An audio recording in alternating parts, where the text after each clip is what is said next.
A number went into this machine and 7.5 came out. What number went in? So what we don't know here is our starting amount. We don't know our input. I do know that because it increases by 25%, that would be all of the original, so 100% and 25% more. That's a total of 125%. That's a decimal 1.25. After that, it goes into the second step, which decrease.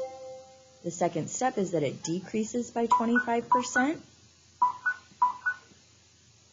If we no longer have 25%, we do have 75% of the original. That's a decimal 0.75. So here we're going to set up an equation. Our unknown, what we're starting with, we'll call x. The original amount increased by 125%, so we'll multiply by 1.25, and then decreased by 25%, so we'll multiply by 0.75. All of this equals 7.5. Now we're trying to solve for x, so we want to isolate the variable or get it alone. Before we start undoing anything or getting the variable alone, there is part of this that I can simplify. We can start by multiplying 1.25 times 0.75. You can use your calculator for that, and you should get x times 0.9375 equals 7.5.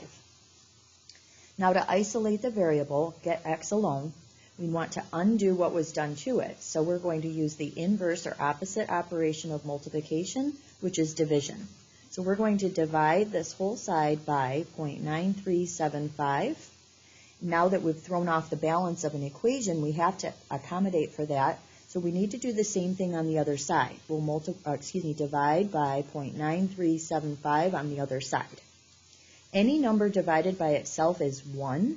So here we have x times 1 is equal to, and then we can use our calculator to do 7.5 divided by 0.9375, which gives us 8.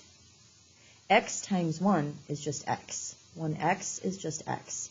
So the input for this particular problem is 8.